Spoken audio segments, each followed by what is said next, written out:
Pasitaiko atvejų, kuomet klientai arba akinių nešiotojai keičia akinius ne dėl to, kad jie susidėvėja arba jau nusilpo rega, bet dėl to, kad išsirinko labai nepatogius akinių rėmelius. Dėl to yra labai svarbu renkantis rėmelius ir specialistams, kurie tuo metu asistuoja pacientui, klientui optikoje, atkreipti dėmesį, kaip klientas akinius užsideda. Į ką mes orientuojamės ir į ką atkreipiam dėmesį. Jeigu mano pacientas renkasi rėmelius pagal grožį, pagal tai, kas madinga ir kas yra aktualu, kokios yra mados tendencijos, aš kaip specialistas visuomet turiu atkreipti dėmesį, ar tie rėmeliai, kuriuos jisai išsirinko, atitiks korekciją, kurią mes dėsime ir kurią parinkome ir bus patogus nešioti.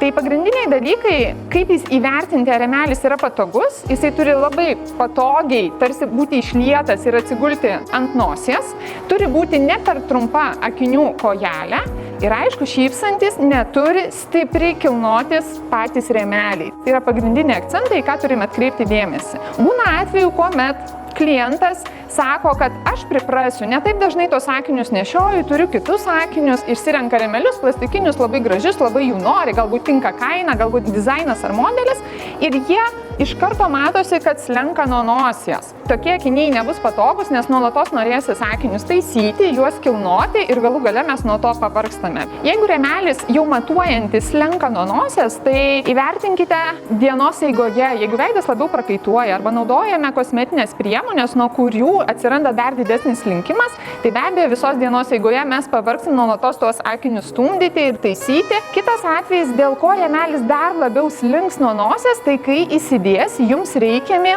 akinių lęšiai. Akinių lęšiai priduoda svorio. Nesvarbu, ar jūs turite mažą minus pusę dioptrijos ar mažą pliusiuką. Net keli gramai sudaro rėmelio svorį ir gali kristi nuo nosies. Kitas dalykas, kai mes nusiimame akinius. Be abejo, niekas nenori nusiėmus akinių matyti įspaudas ant mūsų nosies.